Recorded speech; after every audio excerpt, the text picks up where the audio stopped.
we've been talking about buyer personas, you and I, within Faratech for years.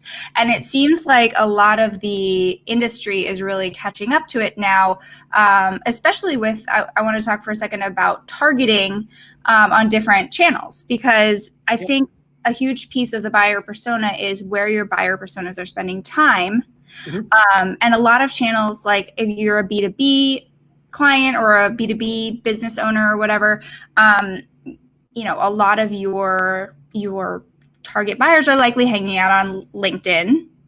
And I think the LinkedIn targeting has come a long way. Do you want to speak at all to that? And Facebook too, if you want to go into either of those. Yeah, I mean, I think that's one of the things that you can do is when you, give me 1 second here. I'm just trying to tee up the right slide for it though. My chair keeps creaking and it's kind of annoying me. Yeah, I'm always kind of multitasking to try to figure out how to get to the right slide, but also stay fully engaged here. Let me kind of show you my screen here. So in this process, let's say hypothetically, I go and I get someone to come to my website. Assuming you're meeting the minimum visitor, like there's a criteria that you're going to need. Commonly, you need at least 500 people come to your website, or 1,000 people for some of the other programs here. But one of the things that we're probably saying to do, one of the things we're saying to do, the people that come to your website, there's actually going to be a tracking code in Facebook talk. It's called a pixel. And a pixel is going to go onto that potential user's computer. And what it's going to allow us to do is it's going to be able to allow us to target right to these specific buyer personas. So if I'm a shoe enthusiast, right, I'm going to be able to know that shoe enthusiasts are coming to my website. But what Facebook also allows me to do is it also allows me to create lookalike audiences that says, hey, this is your buyer persona. These are the people that have engaged in Know Your Brand. But this buyer persona lookalike audience is the same exact persona, but this is how I reach people with your message and your story that don't know you exist. So that's where sort of your lookalike audience works. And that they do the same thing in Facebook and through a lot of other social media platforms as well. Yeah, I love that learning process. And it's really cool to see that network expand. Yeah.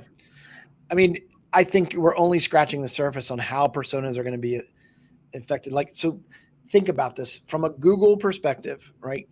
Google wants to advertise to you. They want your money, essentially, right? The best way to get your money is to know you inside and out. To do that, they love social media because you know what? I'm going to go on Facebook and I'm going to say, this is who I am. This is my kids. This is what I have interest in. Yeah, these are all my interests. Exactly. This is my motivations. This is what pisses me off. This is what I want to wear. All that stuff's all in one place. And when that happens and you spoon feed Google, right, you're going to get rewarded for that. And what's going to happen here is that advertisers that allow Google to know their users better and better, you're just going to find that this process is just going to be, it's just going to get easier and easier to market because these platforms want you to break people down into these little silos so that they can market to them effectively. Yeah, absolutely. They want it, you want it. And then this is the weirdest thing. And this is where I laugh at this, is people like, it's so creepy. I go on Amazon, I look at a pair of shoes, and then those shoes follow me around wherever I go. I kind of like it. No, I saw a meme that I identified so hard with the other day. It was like, it said something like me describing my perfect duvet cover so that Facebook will show it to me. I don't look for it. Like I totally do that. It's crazy. I mean, like because I know everyone's doing it, the creepiness factor that ship has passed for me. Yeah. Right? So now I'm like, well, this is the type of cycling shoe or running shoe I'm looking for. And now Facebook, show me things. Spoon feed it to me. Exactly. Yeah, I do. I appreciate it.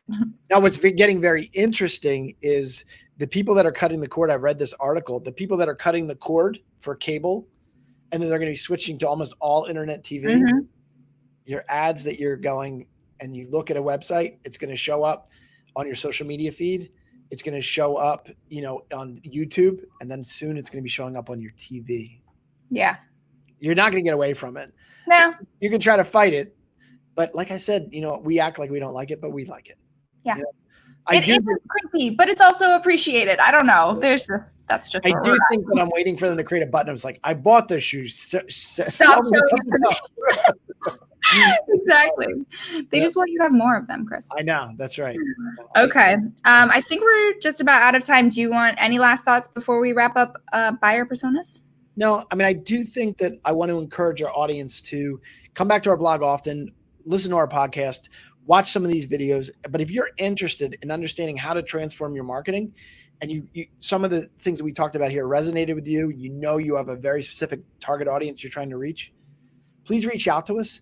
I'm going to say this in every podcast we ever do. We are not a heavy-handed sales company. We want to give you as much information as possible to make the right decisions. We want to save you money because I'm doing this 19 years. And almost every person that comes to me has a horror story of the previous marketing company they worked with. So we want to save you money, but we also want to make you a bunch of money. That's true. Very well put. Very well put. So please continue to tune in, and we look forward to speaking with you.